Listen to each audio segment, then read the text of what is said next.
सभी संगीत प्रेमियों को मेरा नमस्कार। आज हम पुनः लेकर आए हैं 20 क्वेश्चन का ये एक सेट, जिसमें आपके बीपीएससी टीआरई 3 टीआरई 4 में आने वाले प्रश्न के कुछ संग्रह होंगे। अभी टीआरई 3 तक आपका सिर्फ ऑब्जेक्टिव क्वेश्चन का दौर चलेगा, उसके बाद एक एक टॉपिक आपको यूट्यूब पे पढ़ाया जाएगा। लेकिन उससे पहले आइए आज पढ़ते हैं कुछ अलग प्रश्न। आइए पहला प्रश्न जिसकी शुरुआत हम लोग कर रहे हैं, पहले प्रश्न से आरंभ करते हैं। पहला प्रश्न क्या है आपका? सितार में तार सप्तक के पर्दे डांड में ऊपर होते हैं कि नीचे होते हैं कि नहीं होते हैं? देखिए, नहीं होंगे इसका तो सवाल ही नहीं है। सितार में जब ऊपर जाया जाता है बाएं हाथ को तो तार सप्तक मंद्र सप्तक के पर्दे मिलते हैं। जितना नीचे आएंगे उतना जो है आपको तार सप्तक के पर्दे मिलेंगे, यानी कि सितार में तार सप्तक के पर्दे डांड में नीचे होते हैं। आपका आंसर हो जाएगा नीचे होते हैं। तो मंद्र सप्तक के पर्दे जो है ऊपर होते हैं। मंद्र सप्तक। आइए अगला प्रश्न देखते हैं। वायोलिन में इसे बेला भी कहा जाता है। वायोलिन में तार सप्तक के स्वर पर पटरी में किधर होते हैं? वायोलिन में तार सप्तक के स्वर पटरी में किधर होते हैं? ऊपर होते हैं कि नीचे होते हैं? तो आपका आंसर हो जाएगा ऊपर होते हैं, क्योंकि सितार का उल्टा वायोलिन रखा जाता है। आइए अगला प्रश्न देखते हैं। एक सप्तक में कितनी श्रुतियां मानी गई हैं? तो एक सप्तक में आपको कुल 22 श्रुतियां मानी गई हैं। एक सप्तक में आपको कुल कितनी श्रुतियां मानी गई हैं? 22। उनके नाम क्या क्या हैं? शुरुआत है तीव्रा से और अंत है क्षोभणी पर। तीव्रा और क्षोभणी। आइए अगला प्रश्न देखते हैं। एक सप्तक में कितने स्वर माने जाते हैं? एक सप्तक में कुल स्वर 12 माने जाते हैं, शुद्ध स्वर 7। कुल स्वर कितने हो गए आपके? 12। समझ में आया? नहीं आया? चलिए अगला प्रश्न। जो भी क्वेश्चन समझ में नहीं आया मुझे कमेंट में ज़रूर बताएं। और आइए अगला प्रश्न देखते हैं। एक सप्तक में कितने शुद्ध और कितने विकृत स्वर माने जाते हैं? तो एक सप्तक में 12 स्वर होते हैं, जिसमें शुद्ध स्वर 7 होते हैं और विकृत स्वर यानी कि 4 कोमल और 1 तीव्र 5 होते हैं। तो 7 और 5 12। आपका आंसर हो जाएगा बी। आइए अगला प्रश्न देखते हैं। निम्न में कौन सा कथन सत्य है? आधुनिक काल में प्रत्येक स्वर अपनी प्रथम श्रुति पर माना गया है। प्राचीन काल में प्रत्येक स्वर अपनी प्रथम श्रुति पर माना गया था। प्राचीन काल में शुद्ध थाट काफी माना जाता था। आपका आंसर क्या हो जाएगा? बताइए बताइए।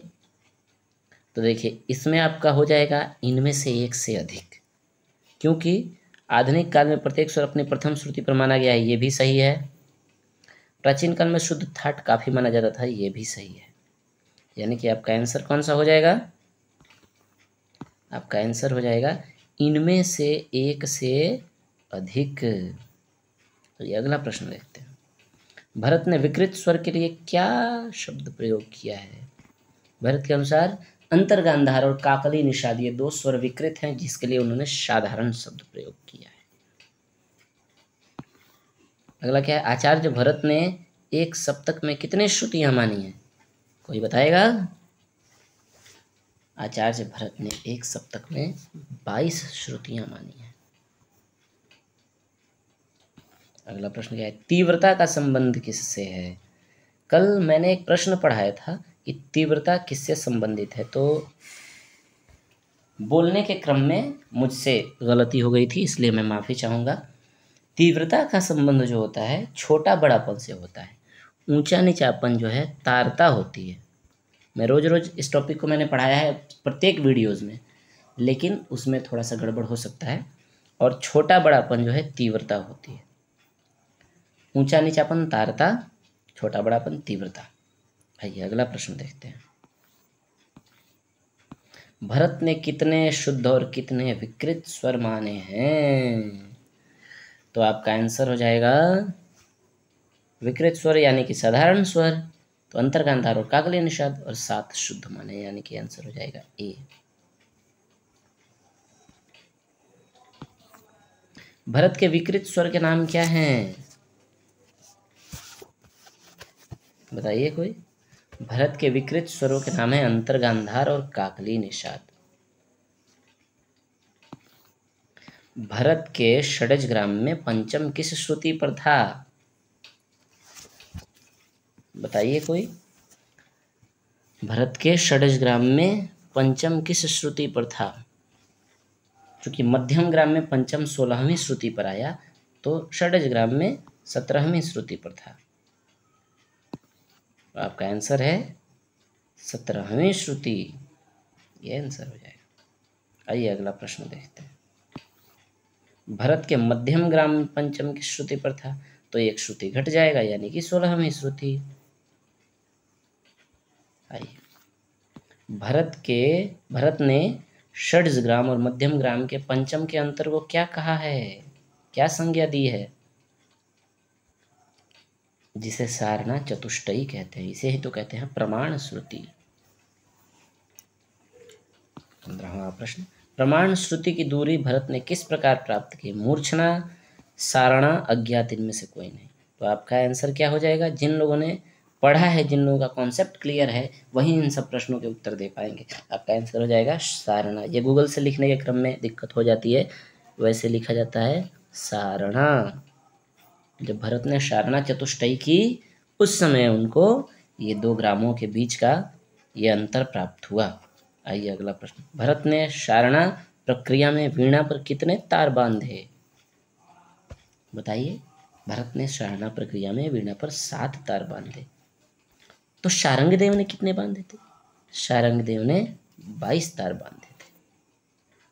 22 तार किसने बांधे थे? शारंगदेव। आइए अगला प्रश्न, शारंगदेव ने अपनी सारणा प्रक्रिया में कितने तार बांधे? आइए प्रश्न वो आ ही गया जो हमने बताया था। शारंगदेव ने अपनी सारणा प्रक्रिया में 22 तार बांधे। भरत ने सारणा प्रक्रिया में तारों को कितनी बार उतारा? वाह क्या प्रश्न है। भरत ने सारणा चतुष्टयी की थी, इसलिए इन्होंने सारणा प्रक्रिया में तार को 4 बार उतारा। तो आंसर हो जाएगा 4। अगला प्रश्न क्या है? सारणा प्रक्रिया में भरत ने कितनी वीणा का प्रयोग किया? तो सारणा प्रक्रिया में भरत ने 2 वीणा का प्रयोग किया। पहली वीणा को कहा ध्रुव या अचल, और दूसरी वीणा को कहा चल या अध्रुव। क्या कहा? चल या अध्रुव। आइए अगला प्रश्न और अंतिम प्रश्न, भरत ने षड्ज के 4 श्रुतियों का नाम क्या रखा? भरत ने षड्ज के 4 श्रुतियों का नाम रखा तीव्रा, कुमुदती, मंदा, छंदोवती, यानी कि आपका आंसर हो जाएगा ए। और आज का हम लोगों का ये वैसे छंदोवती लिखा गया है, गूगल के ट्रांसलेशन के क्रम में आपका होता है छंदोवती। तीव्रा, कुमुदती, मंदा, छंदोवती, ये आज हम लोगों के 20 प्रश्नों के संग्रह हो गए। इस वीडियो को आप लोग देखें और लाभ उठाएं, और अगर अच्छा लगे तो शेयर भी करें। और ऐसे वीडियो अगर आप लोग नित्य प्रतिदिन पाना चाहते हैं तो मेरे चैनल को सब्सक्राइब कर लें और बेल आइकन दबा दें, और वीडियो को लाइक ज़रूर करें। और कल का आपका जो वीडियो रहेगा उसमें सिर्फ मैं घराना टॉपिक से आप लोगों का प्रश्न करवाऊँगा। कल सिर्फ गायकी के घराने, इसकी चर्चा होगी। उसमें किस घराने से कौन से गायक थे, गुरु का नाम क्या था, इन सब चीज़ों की चर्चा होगी। इसी के साथ आज का प्रश्न समाप्त किया जाता है। और कल का वीडियो सबसे इम्पोर्टेंट होने वाला है, क्योंकि कल घराना चैप्टर से आपके प्रश्न रहेंगे। इसी के साथ आज का वीडियो समाप्त किया जाता है। सभी को जय तु संगीतम, धन्यवाद।